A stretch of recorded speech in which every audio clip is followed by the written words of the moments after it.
I don't know what it is. All right. So for the next commencee, we have Roxi.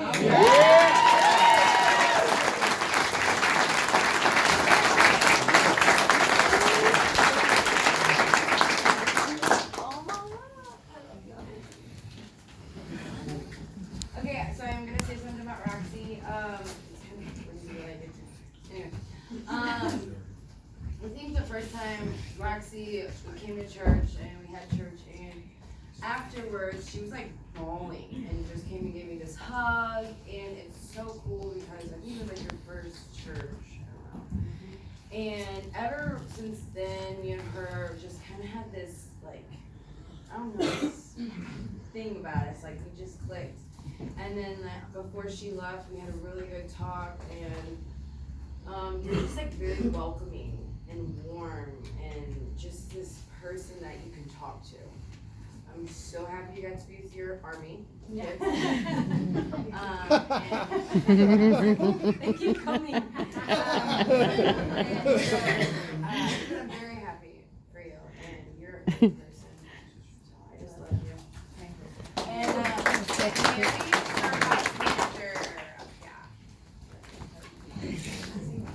Mary, our house manager. Yeah. Yes, I love you. You always try to make me smile, make sure I was okay. You know that was my job. It's okay. I love you. I love you. girl. Thank you very much. Thank you.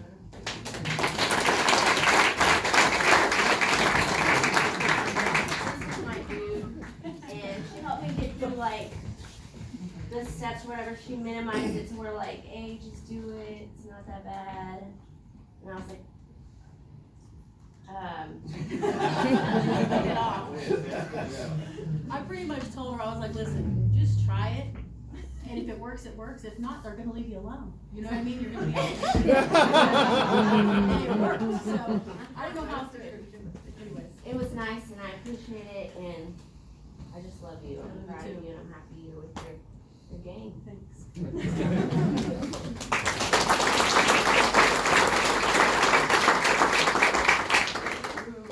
Oh. I know. We wore too much makeup for this.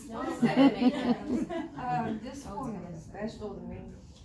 So, she was in the house I was in at Core in Taken. I saw her, and she fought herself, and I saw glimpses of who Roxy was going to be in God and in this program then, and I liked her, but it was, so I came to standing by the door, and Roxy's here, and I'm giving her about this much room, And I'm around her, and it's about 2 days, and I'm seeing Roxy just smile and just peace and serenity, and the whole purpose of what the 12 Steps of Recovery is about is just coming out of her pores.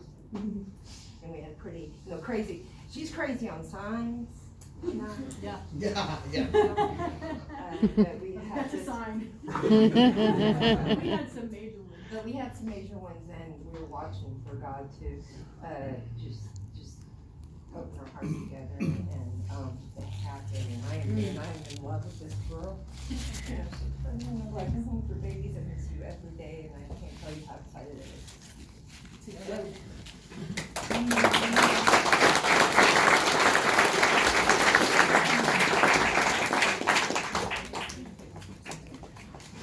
Okay, I hate getting up in front of people. I hate getting up in front of people, but.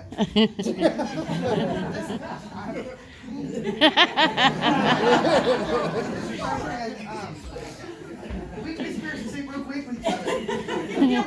Then turn right around and be like, she's like, okay, look, I was wrong. And I'm like, yes, you were. But there's times that, that it inspired me to, say I was wrong. Sometimes. My grandma Bonnie over here and my friend Bonnie have the same birthday. And the same name. And the same name, yeah. Same mom. So I watched her, like when we gave our testimonies at home. Yeah, at home the same night. It was like, whoa, okay, now I get it. You know what I mean? And stuff like that. And it was like right then, it was a big old spiritual experience, stuff like that. And be able to be really mad and talk smack to somebody and turn around and hug them is like really cool. You know, because I didn't have any brothers or sisters and stuff like that. So this is my sister. We call each other names. Yeah. Oh. But yeah, I love her and I'm very proud of her and I love her and she has it all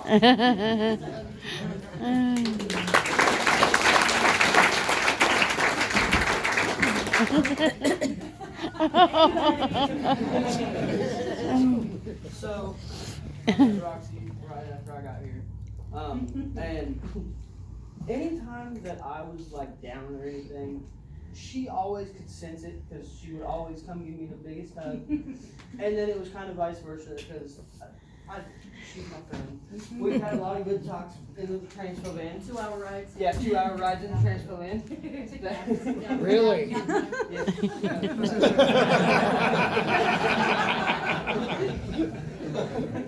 So the night she left, I was driving transpo and I get out to the Prairie House and I'm pulling up and there's this van with a whole bunch of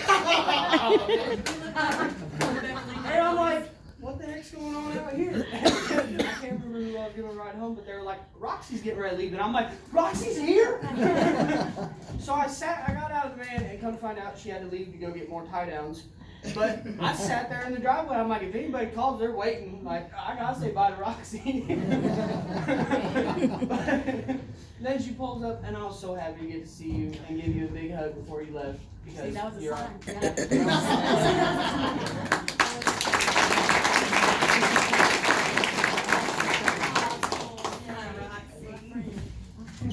I got lots of y'all. And family, feels like I already know all of y'all, because I talk about y'all all the time. And this girl right here, she's done really good, and I love you. Love you too. Thank you.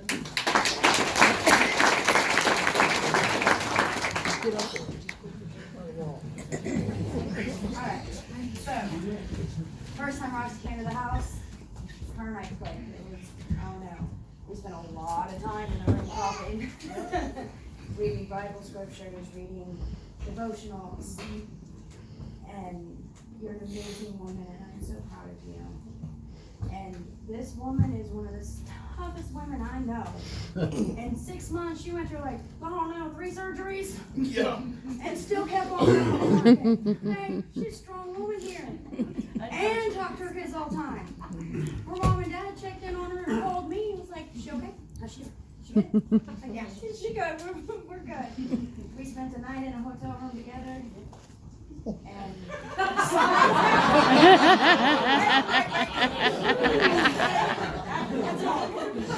it was the night before her surgery, okay? Separate nights. We were snowed in, so she had to drive us to the hotel.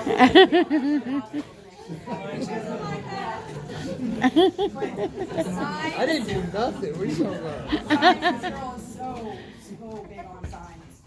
We went and we were gonna go to the gas station and get food. We wound up going and having pizza. And her surgery didn't take as long. It took a little longer than she thought it was going to, but she came out on top. And I'm so proud of you, and I love you so much.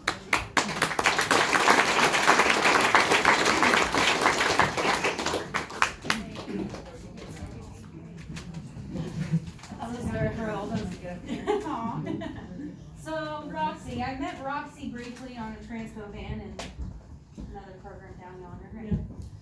Had a brief moment there, and then I came to standing by the door, and what do you know? I meet her again. She's like, "Hey, I know you." I was like, "I think I know you too." And I got to know Roxy, and come to find out that God had planned for us to meet because there were things that she needed to deal with and things that I needed to deal with. And we needed to deal with those things with somebody else that experienced the same exact thing. And I had spent almost half of my life searching for somebody that understood what I was talking about or what I had gone through, and it turned out that here she was at standing by the door in Branson, and I was finally able to process some things that I'd never really been able to process, and I think the same happened for hers, because we finally found that one person that understood the whole situation. So it was definitely, it was a sign, it was a God thing. You're my sister. Yes, Yeah, I know. and she's a Mills now Yeah, too, so so it's just- that's my maiden name, that's my family. It's a sign. Yeah, it's a sign.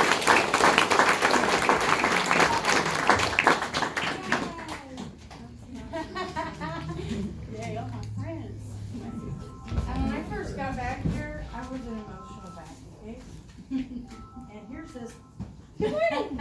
And I'm like, how come this girl be so happy all the time? And she was, you know, and it didn't matter what I was going through, she could just see it on my face with no talk. You know, and she's one that will just sit and love you through it and just listen and just be an ear. And I just love you and I miss you crazy. I'm so happy I got to see you. Thank you.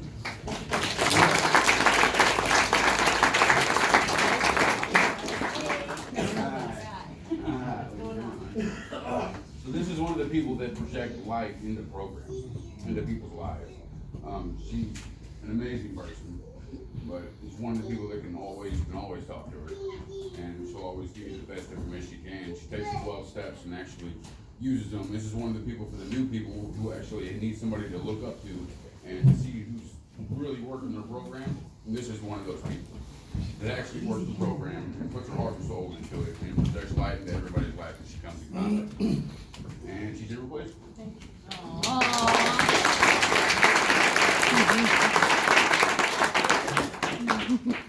Hey.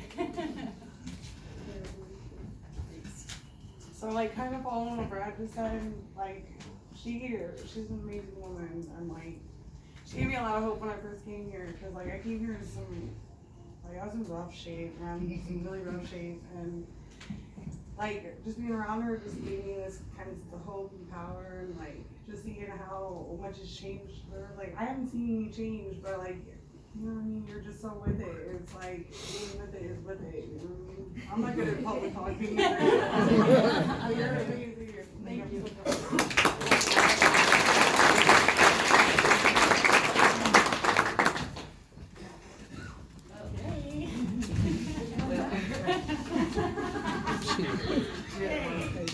I just want to say real quick, everybody knows what kind of spiritual person you are, but this girl is a waitress like nobody's business. I went to work with her at Steak and Shake, and I was set out to become a waitress because I wanted all the money that they were getting. I watched her and I said, oh no, I'll never be able to do that. This girl is carrying 20 drinks on a tray sideways, turning her around, talking to everybody, and I'm like, no, I'll never do that. I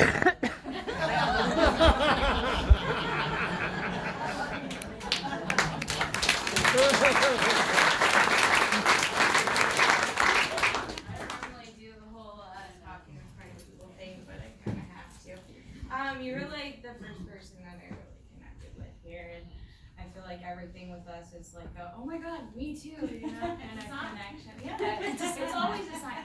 And all the goosebumps, and all the prayers, and just all the God stuff, like it's been constant with you, and I just love you.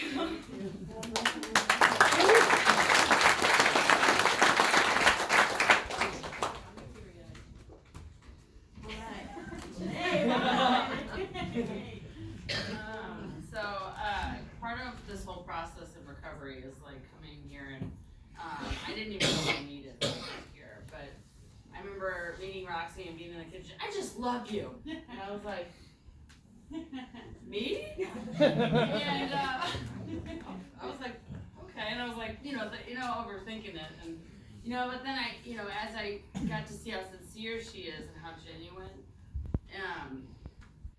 yeah, I love you. Yeah. And that's been a process for me, and meeting people like you has been amazing. The world needs you, and I need you, and I need everybody here to feel like I belong. So, thank you.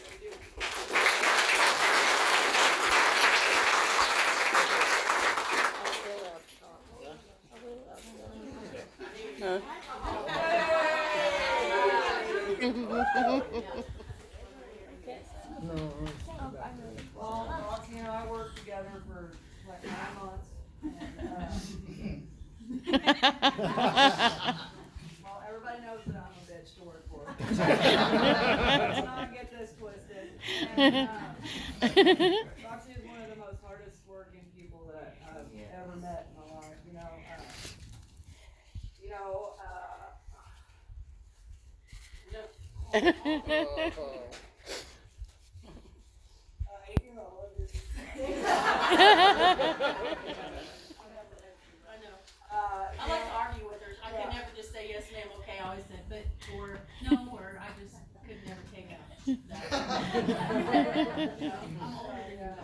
It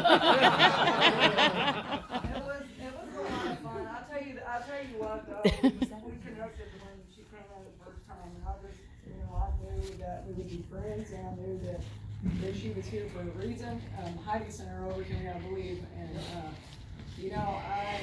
I just absolutely adore you, and I adore your family, and I'm super proud of you, and I appreciate everything that you ever did, and you stuck right through everything, and had all those surgeries, and just kept coming to work. And I'm like, listen, I'm dying over here. I need your help. I'll be like, I'm supposed to have 2 weeks, and she's like, well, I put you on in 3 days.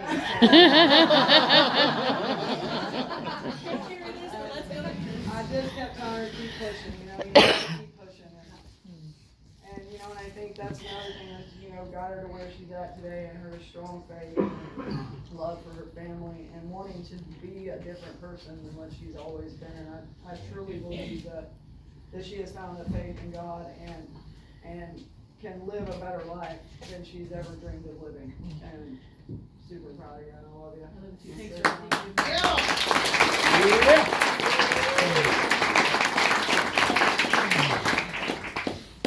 Rox, I'm gonna stay here, but so here's the deal: is like when I first started presenting CSR, she was in my class, and I've never told her this, so this is gonna be one for her. Is like when you're up there, man, it's really hard to like look into the class and know that everybody's really paying attention to you. And most people are just getting off work and don't really care, and they're just doing it here because they have to be here. But when I'd have those moments, man, I'd look at Rox, and she'd bring me back knowing that she might be only that one person in the class that was paying attention that might get something that night.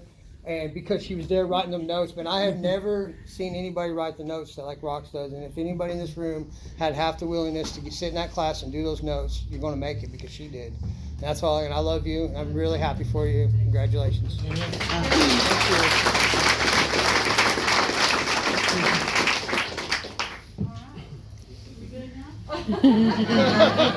you guys so much. I wish I would have known about a program like this a long time ago, because I went 25 years like this, and sometimes it'd be like this for a long time, and then it always just went down. And this last go around a year ago, I had nothing left. I was in jail, and chances of going 7 to 15 years in prison. And I've got these 4 children here, and I didn't know what to do, so my lawyer told me, there's a program that there's a chance if you go to it, then you won't go to prison. So I came to Branson and went to court to get my charges dismissed. I didn't know about 12 steps, I knew about it, I didn't take it seriously, but I went to court for a couple months, and I started believing in the 12 steps, because I saw, I work in people's life. Michelle helped me a lot. Michelle telling me stuff, and Heidi was there too, helping me through things. I questioned everything, if God, I always had God, so if God's the only thing that I know to depend on, you know what I mean? Like, I don't think an AA book or 12 steps could do anything that God can't do. But with these ladies here, Lauren was there, Cora, Jen was there, they just kept telling me it works, dude, just do what do what you're supposed to do. And then I came to standing by the door, and this big picture opened up, and I met people that were even more so able to help me. And I was seeing all these things, am I in the right place? Am I doing the right thing? Questioning things. And God always did show me things through people, through signs. Jen and I saw some stuff in the clouds one day. We were like, whoa! Seriously, I mean, it was real. And I'm glad she was there with me, because everybody else did it. That's crazy. But, just little things. God always showed me you're in the right place. Just keep doing what you're doing. And by the time it was over with, a family and kids that did not want me to come back home. They were like, no, we want you to stay there, Mom. Just stay there, live there. You're doing good there. We don't want you to come back here. They didn't want me back. I was horrible. It was awful. All of a sudden, they wanted me back home. So I got to go back home, and I'm with them all, and just work these steps, guys, and rely on God. So, I was ready to show. I knew what I was supposed to. I'm still to the point sometimes like I know what I'm supposed to do, but if I would have just listened to God and paid attention to all those signs that He's been giving me my whole life,